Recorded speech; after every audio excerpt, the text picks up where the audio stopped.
தீபாவளியையொட்டி ரயில்களில் முன்பதிவு பெட்டிகளில் உரிய டிக்கெட் இல்லாதவர்கள் பயணிப்பதை தடுக்க சிறப்பு குழுக்கள் அமைக்கப்பட்டுள்ளன.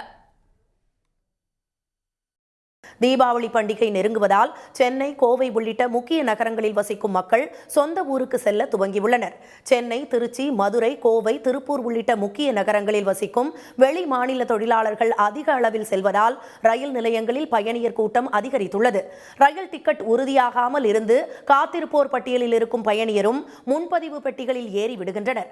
முன்பதிவு பயணியரிடம் வாக்குவாதத்தில் ஈடுபடும் சம்பவங்களும் நடந்து வருகின்றன. இதனால் டிக்கெட் கிடைத்தும் நிம்மதியாக பயணம் செய்ய முடியாமல் முன்பதிவு பயணியர் அவதிப்படுகின்றனர். இந்நிலையில் முன்பதிவு பயணத்தை 100% உறுதி செய்யும் வகையில் தெற்கு ரயில்வே பாதுகாப்பு படை நடவடிக்கை மேற்கொண்டுள்ளது. புறநகரில் உள்ள ரயில்வே பாதுகாப்பு படையினரில் 50% பேர் முக்கிய ரயில் நிலையங்கள், ரயில்களில் பணியமர்த்தப்பட்டுள்ளனர். முன்பதிவு இல்லாத பெட்டிகளில் பயணிக்க முதலில் வருவோருக்கு முன்னுரிமை என்ற அடிப்படையில் பயணியரை வரிசையில் அனுப்பி வைக்கும் பணி அவர்களுக்கு வழங்கப்பட்டுள்ளது.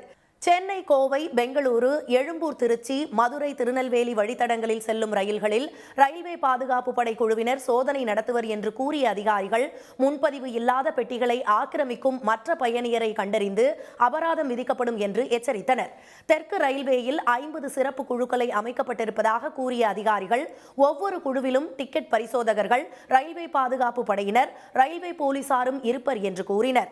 இவர்கள் சென்னையில் சென்ட்ரல், எழும்பூர், தாம்பரம் மற்றும் திருச்சி, மதுரை, திருநெல்வேலி, கோவை, மங்களூரு, திருவனந்தபுரம், பாலக்காடு உள்ளிட்ட முக்கிய ரயில் நிலையங்கள் மற்றும் விரைவு ரயில்களில் திடீரென ஏறி சோதனை நடத்துவார்கள் என்று தெரிவித்த அவர்கள் முன்பதிவு பெட்டிகளில் உரிய டிக்கெட் இல்லாமல் பயணிப்போரிடம் 1000 ரூபாய் வரை அபராதம் வசூலிக்கப்படும் என்றனர். உடனுக்குடன் செய்திகளை தெரிந்து கொள்ள சன் நியூஸ் பெல் ஐகானை கிளிக் பண்ணுங்க.